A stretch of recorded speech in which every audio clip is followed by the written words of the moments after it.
Arēna ir daudzfunkcionāla arēna, jo pirmā stāvā ir tatāmi un judo un visi cīņas sporti, kas notiek. Un tad mūsu spēļu zāle ir otrā stāvā. Ikdienā viņi vairāk izstāsta kā Ventspils zāle, kur ir vairāk laukumu šķērsām. Bet nav starpsienas, bet ir vairāk laukumu šķērsām. Un tad viņi tiek tad izlaižās tribīnes, un viņi tiek pārvērsti par vienu laukumu šķērsām. Un kas arī ir liels darbs, ir sociālos tīklos paskatīties komandas, kā tas viss notiek. Bet cerams, ka play-offos mēs tiksim iekšā jaunajā zālē. Jokohamā tieši tai zālē tieši blakus tiek būvēta pilnīgi jauna zāle, kas ir paredzēta mūsu komandai. Un jau šī sezonas laikā varētu tas notikt, jā? Ja mēs play-offos tiksim pie mājas spēļu priekšrocībām, tad visticamāk jā. Jo pēdējā reize, kad mums ir mājas spēle ārpus, ja arēnā ir pilnībā pabeigta, tad ir palikuši iekšdarbi. Cik jums ir liela tā arēna, kur jūs tagad spēlējat, un cik ir pilna uz spēlēm? Nezinu kopēju ietilpību, bet tā uz aci uzmetot, es teiktu, ka no 3 līdz 4 tūkstošiem. Vidējo apmeklējumu es nepateikšu, uz pēdējo spēli bija apmēram 1800 cilvēki. Es esmu redzējis arī, kad ir pār 2000 cilvēkiem, tad jau tā arēna izstāsta diezgan piepilta ar retām brīvām vietām. Tā kā apmeklētība, es domāju, ka ir diezgan laba. Atmosfēra ir labi spēlēs. Jā, es paskatījos kluba mājaslapā. Biļešu cenas ir sākot no 3 eiro līdz 45 eiro. Kāda ir tā publika, kas nāk uz jūsu spēlēm? Pirms mūsu parasti ir jauniešu spēles, tad jaunieši paliek uz mūsu spēlēm. Man liekas, ka parastā biļete maksā 4000 jēnas, kas ir 4000 jēnas ir 6,5 eiro, tad 25, jā, kaut kas tāds. 4,5 eiro, 25,5 eiro, jā, tā ir parastā biļete, kas maksā uz spēli rezervētā vietā.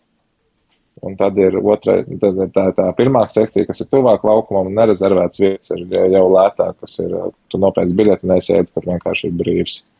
Un tad, protams, ir VIP vietas, kas ir starp spēlētāju soliņu un galdiņu.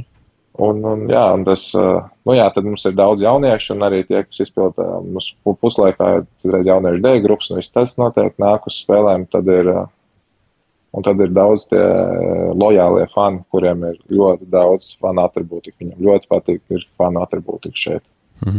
Viņiem ir daudz, viņiem ir šalles, krekli, klaperīši, cepures, jakas, piespraudes, un viņi arī šeit tas, ko var nopirkt pirms spēles, tie visi tas komandas, kas saucās mērķis, jā, es nezinu, kā Latvijas komandas. Mērķis, jā, atribūtika, jā. Jā, tad tas te ir ļoti daudz. Ir arī daudz klāvi čavari arēnā? Jā, ir daudz, ir šalītes, ir krekli, ir beisbola krekli.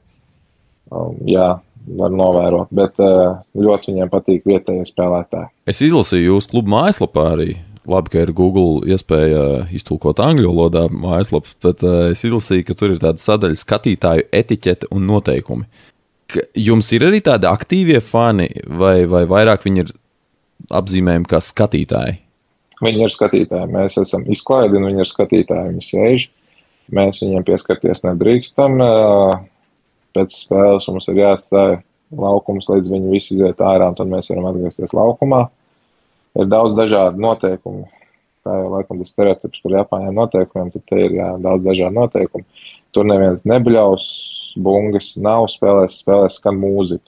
Skan mūzika augšā, ja tiek veikta darbība, ja ir sots, tad augšā kubā parādās, kad ir sots.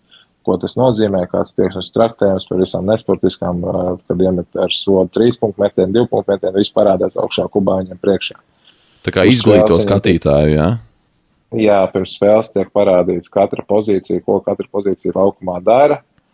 Tiek parādīts spēles noteikumi, spēles laika ilgums, cik katra ceturdaļa iet, cik ir pārtraukums.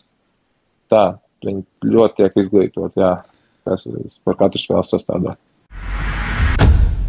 Pilnu sarunu ar Klāvu Čavaru par viņa pieredzi Spānijā, Turcijā, Baltkrievijā, Polijā un tagad Japānā klausies patreon.com/mūsējie ārzemēs.